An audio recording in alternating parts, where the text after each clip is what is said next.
My dear friends, brothers and sisters, welcome to Great World of Rhinitis Wellness.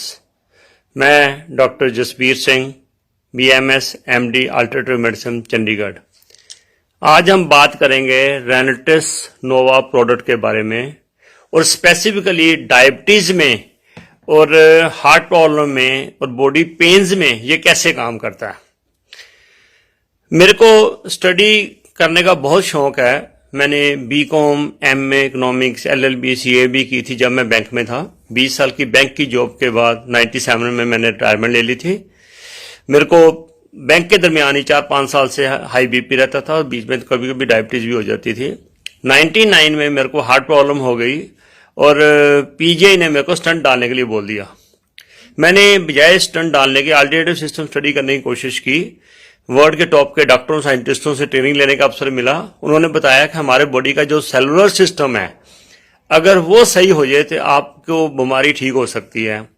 4 process बताए उन्होंने कि सबसे पहले आपके बॉडी का डिटॉक्सिफिकेशन होना जरूरी है, क्लींजिंग होनी जरूरी है। फिर आपके बॉडी के अंदर वाइटामिन्स, मिनरल्स, ऑर्गन की बैलेंसिंग जरूरी है। फिर उससे आपका बॉडी रिजुविनेट होगा, एनर्जाइज होगा और अल्टीमेटली आपके बॉडी में स्ट्रेंथ, स्टेमिना, वाइटैलिटी आ जाएगा और हर ऑर्गन सही तरह से काम करेगा। और बॉडी को जो न्यूट्रिशनल रिक्वायरमेंट है, अगर आप वो पूरी कर दोगे तो बॉडी स्वस्थ हो जाएगी।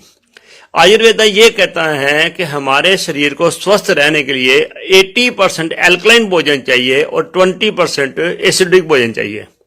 पर जो हमारी दिनचर्या है उसमें आज की डेट में 80 से 90% भोजन एसिडिक है और मात्र 10 से 20% भोजन एल्कलाइन है। एल्कलाइन में क्या आता है? फ्रूट्स, सैलड, दूध, ये चीजें ज्यादा मोस्टली एल्कलाइन है। और रोटी, चावल, दाल, चाय, मेडिसिन, ये सब चीजें जो हैं, समोसे, पकोड़े, ये सब एसिडिक हैं। जब हमारे बॉडी का एल्कलाइन लेवल बिगड़ता है तो हमारा pH लेवल खराब हो जाता है। हमारे शरीर में 70% पानी है और अगर हम एल्कलाइन भोजन खाएंगे तो वो जो अपना रेजिड्यू छोड़ेंगे, जो ऐश छोड़ेंगे, भस्म छोड़ेंगे, वो एल्कलाइन होगी।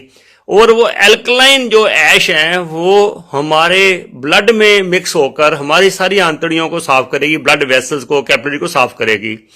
अगर हम ज्यादा एसिडिक भोजन खाएंगे तो वो एसिडिक ऐश छोड़ेगी, स्वाद छोड़ेगी, जो अल्टीमेटली हमारी जो ब्लड कैपिलरीज है, हमारी आर्टरीज हैं, वो सभी के ऊपर उसको सख्त करने में मदद करती हैं। आर्टरी हार्ड हो जाती हैं, आर्टरी ब्लॉक हो जाती हैं, जिसके कारण खून का दौरा सही नहीं होता। जब खून का दौरा सही नहीं होगा तो जो खून के माध्यम से ऑक्सीजन न्यूट्रिशन बॉडी के हर भाग को जानी है वो नहीं जाएगी। और जब वो नहीं जाएगी तो वो ऑर्गन्स धीरे धीरे कम काम करना शुरू कर देते हैं। जब मेरे पास रेनिटिस वेलनेस प्रोडक्ट के बारे में बताया गया तो मेरे को सबसे पहले ये चीज अच्छी लगी कि ये एक नवरत्न fruits, roots, cherries, berries, mushrooms और प्लांट्स का कॉम्बिनेशन है। तो ये इसका पहला काम क्या होगा? बॉडी को एल्कलाइन करेगा। इसमें जो मशरूम है, जो रास्पबेरी है, ये बॉडी को क्लींजिंग करेगी।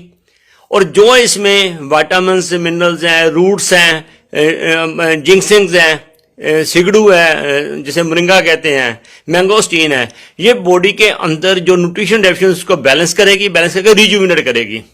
और जो मेनली जिंक्सिंग है, साइबेरियन जिंक्सिंग है, या इसमें मक्का रूट जिंक्सिंग है, अमेरिकन जिंक्सिंग, वो बॉडी में वाइटैलिटी, स्ट्रेंथ, स्टेमिना लेके आएगी।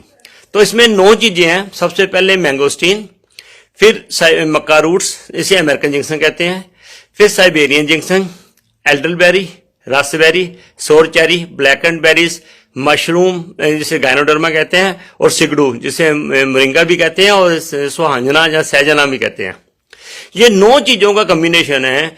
अमेरिका का साइंटिस्ट डॉक्टर राम हरी ने 6 साल बहुत सारे फ्रूट्स, रूट्स, लीव्स को लेके स्टडी किया कि इनमें से आपस में कंपैटिबिलिटी किसकी है। तो ये 9 चीजें निकाली गई जिनकी कंपैटिबिलिटी अच्छी है, जो विपरीत भोजन नहीं है आपस में। तो इसके कारण ही उन्होंने ये प्रोडक्ट 6 साल में रिसर्च किया। ब्लूमिंगटन USA में ये company as a research and development company registered है, रेनिटिस वेलनेस। और मार्च 2018 में उन्होंने इंडिया लॉन्च किया था। अब ये डायबिटीज में कैसे वर्क करेंगे?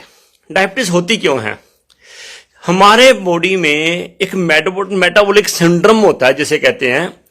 अगर आपका BP हाई है, अगर कोलेस्ट्रॉल हाई है, ट्राइग्लिसराइड हाई है, अगर आपका वेट ज्यादा है, टम्मी का वेट आपकी हिप से ज्यादा है, उसका डाया, और अगर आपको डायबिटीज है, तो अगर 5 चीजें हैं तो इसे मेटाबॉलिक सिंड्रोम कहते हैं। अगर आपको डायबिटीज नहीं भी है और 5 में से कोई 3 चीजें हैं तो ये मान के चलो आप प्री डायबिटिक हो और आपको डायबिटीज होनी है।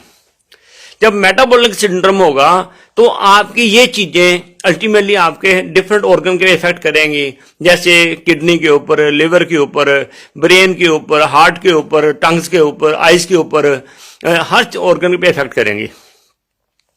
जब हमने एसिडिटी खाना खाया, हमारे खाना प्रॉपर, खाने में प्रॉपर चीजें नहीं थी जो हमारे खाने में ग्लूकोज पैदा करती हैं, हमने जितना ग्लूकोज खाना था उससे ज्यादा खा लिया एसिडिटी भोजन के माध्यम से, तो पैंक्रिया हमारे बॉडी में ऑर्गन है जिसका मेन काम है जितनी ग्लूकोज आती है उसके बदले में उसने इंसुलिन पैदा करनी है, ताकि दोनों मिक्स के